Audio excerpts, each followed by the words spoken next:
ខ្ញុំគិតថាព្រឹត្តិការណ៍ដែលកើតឡើងនៅប្រទេសហ្វីលីពីនជាព្រឹត្តិការណ៍មួយដែលផ្ដល់ឱកាសឲ្យក្រុមប្រឆាំងទន្ទឹកក្បត់ជាតិ3ចំនួនសំរងស៊ីមានព្រឹត្តិការណ៍ដើម្បីនិយាយនៅក្នុងបណ្ដាញព័ត៌មានវិទ្យុដែលបម្រើឲ្យបរទេសក៏ដូចជាវិទ្យុដែលបម្រើផលប្រយោជន៍ឲ្យទៅអន្តរជាតិដើម្បីបង្ខូចកេរ្តិ៍ឈ្មោះរបស់កម្ពុជាក្នុងឆាកជាតិនិងឆាកអន្តរជាតិនោះព្រឹត្តិការណ៍នេះនឹងហុចឲ្យពួកគេបានឱកាសដើម្បីនិយាយហើយនឹងគៀងគរប្រមូលបោកប្រាស់លុយរបស់ប្រជាពលរដ្ឋនៅតាមបណ្ដានៅក្រៅប្រទេសផ្សេងទៀតដើម្បីជាដង្ហើមរស់នយោបាយរបស់ក្រមប្រឆាំងក្រៅច្បាប់នោះផងដែរនេះក៏ជាពេលវេលាមួយដែលបង្ហាញថាក្រមប្រឆាំងដែលគ្មានយុទ្ធសាស្ត្រនយោបាយគ្មានសកម្មភាពនយោបាយច្បាស់លាស់ហើយជាក្រមដែល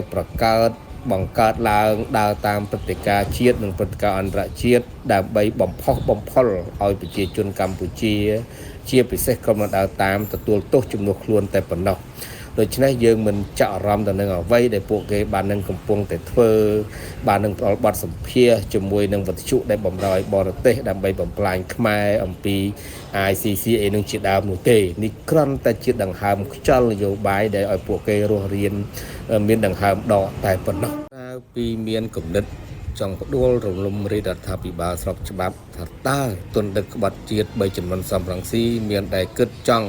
ជួយជោគជួយចៅប្រទេសកម្ពុជាដែរឬទេឬក៏គិតតែចង់ឈ្នះដើម្បីសងសឹកតែគ្មានឆន្ទៈស្នេហាជាតិយ៉ាងពិតប្រាកដនោះរាជរដ្ឋាភិបាលកម្ពុជាបាននឹងកំពុងខិតខំប្រឹងប្រែងដុតដៃដុតជើងដើម្បីកែប្រែឲ្យល្អប្រសើរមានស្ថិរភាពនយោបាយការអភិវឌ្ឍនិងសុខសន្តិភាពចុះក្រុមជននិយមក្រៅច្បាប់វិញបានធ្វើអ្វីខ្លះមានសមិទ្ធផលអ្វីខ្លះដែលឬទេសម្រាប់ប្រជាជនកម្ពុជាយើងរស់នៅក្រោមម្លប់សន្តិភាពគ្មានហេតុផលអ្វីត្រូវបំផ្លាញសន្តិភាពទៅគ្រប់គ្រងសង្គ្រាមវិនាសកម្មបំផ្លាញខ្លួនឯងតាមការញុយញងរបស់ទន្ទឹកក្បត់ជាតិ3ចំនួននោះឡើយ